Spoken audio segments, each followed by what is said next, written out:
আর আল্লাহর রহমতে হবেও না। যতক্ষণ আমাদের গলা থাকবে, যতক্ষণ রক্ত থাকবে, ততক্ষণ আল্লাহর প্রতিবাদ, খুনিদের প্রতিবাদে ইসলামী আন্দোলন বাংলাদেশ তার সহযোগী সংগঠনগুলো রাজপথে থাকবে, যেরকম আজকে মহাসমুদ্রের ভিতরে আপনারা প্রমাণ করেছেন।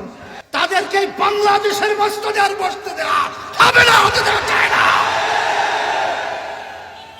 একটা পিঁপড়ার মূল্য রয়েছে, কিন্তু আশরাফুল মাখলুকাত মানুষ তাদের যখন কোনো ন্যায্য অধিকারের নামে রাজপথে তারা যখন আন্দোলন করে আওয়াজ তুলে, তখন তাদের ঠান্ডা মাথায় তাদের বুকের উপরে গুলি করবে, রাজপথে লুটিয়ে ফেলবে। আর আমরা বসে বসে দেখব এই ক্ষমতা সম্পন্ন খুনিদেরকে, সন্ত্রাসীদেরকে ক্ষমতার বাংলার জমিনে জনগণ আর দেখতে চায় না, দেওয়া হবে না। এই জন্য আমাদেরকে পরিবর্তন করতে হবে। ওরা দাবি তুলল, তাদের ন্যায় দাবি প্রতিষ্ঠিত হলো, আর অন্যায় জুলুম বিতরিত হলো। এই শ্রমিকদের বৈষম্যতা দূর করার জন্য একমাত্র যে নীতি আদর্শ, সেই নীতি আদর্শের নামই হলো ইসলাম। আসলে অন্য অন্য রাজনৈতিক দলের শ্রমিক সংগঠন রয়েছে, কিন্তু আসলে মূলত শ্রমিক এবং মালিকদের মধ্যে তাদের সুন্দর একটা সেতু বদ্ধতা তারা তৈরি করতে পারে নাই, বন্ধন তৈরি করতে পারে নাই। কিন্তু ইসলাম যে থিওরি মালিক এবং শ্রমিকদের ব্যাপারে দিয়েছে, এক কথায় আল্লাহ রাসূল সাল্লাল্লাহু আলাইহি ওয়াসাল্লাম বলেছেন, মালিক এবং শ্রমিক সম্পর্ক হবে ভাই ভাই। যেখানে ভাই ভাই একটা সম্পর্ক তৈরি হয়, সেখানে কোনো বৈষম্য থাকতে পারে না।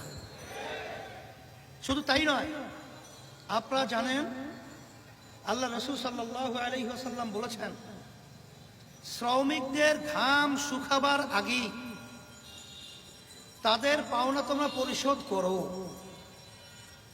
কিন্তু অন্যান্য যে সংগঠনের শ্রমিক সংগঠন রয়েছে, তারা কি এরকম একটা সুন্দর কোনো কথা, সুন্দর এরকম একটা পদ্ধতি তারা কি আসলে বলতে পেরেছে, বাস্তবায়ন করতে পেরেছে?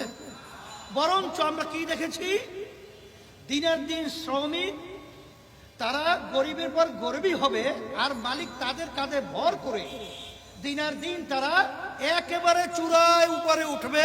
এই হলো তাদের স্বপ্ন। এটা কি বৈষম্য না? এই বৈষম্য দূর করার জন্যই ইসলামী আন্দোলন বাংলাদেশ, আমরা শ্রমিক আন্দোলন করেছি।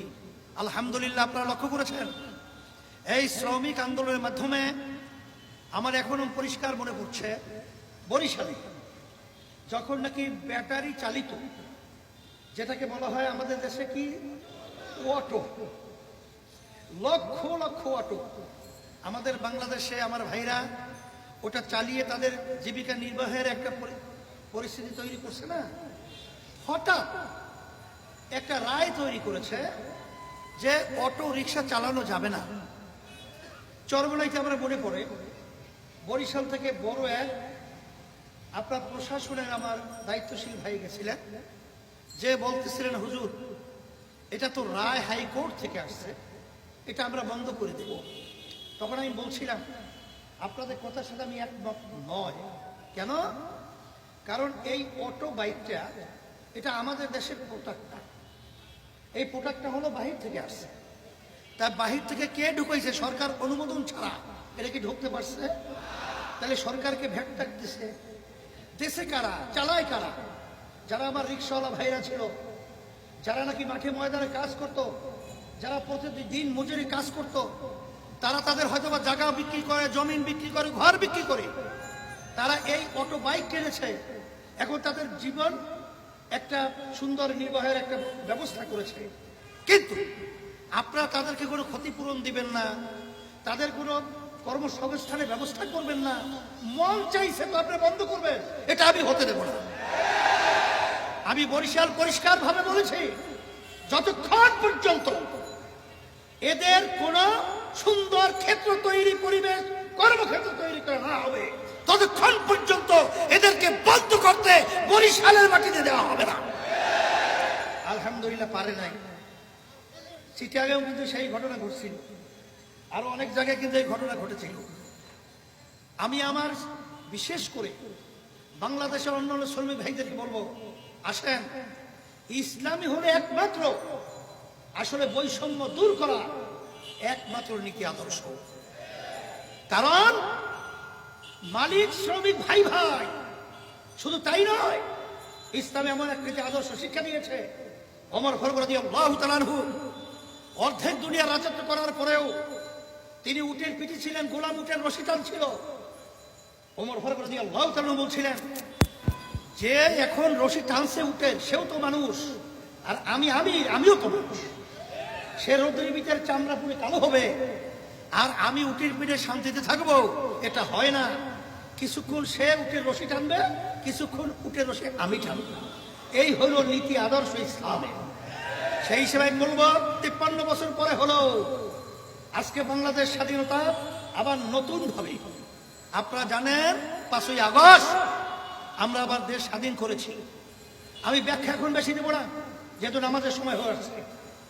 কথা পরিষ্কার, এই 53 বছর স্বাধীনতার বয়সে যারা বাংলাদেশে ওই সিংহাসনে বসে আমাদের সাধারণ মানুষের রক্ত চুষে খেয়েছে, এই পরিবর্তনের জন্যই আমি সকল ভূতাত্ম আহ্বান জানাবো। আসলে ইসলামী আন্দোলন বাংলাদেশ প্রতিষ্ঠা থেকে শুরু করে 1987 সালে ইসলামী আন্দোলন বাংলাদেশ প্রতিষ্ঠিত হয়েছিল। অদ্যাবধি পর্যন্ত এই দলটার প্রতীকে একটা এমপিও কিন্তু আমাদের সংসদে যায় নাই। এই কথার মাধ্যমে আপনারা কি বুঝেছেন? আমাদের কোনো জনসমর্থন নেই, আমাদের সংগঠন তো একেবারেই ছোট, এর জন্য তো আমরা ক্ষমতায় যাইনি, ঠিক না? না,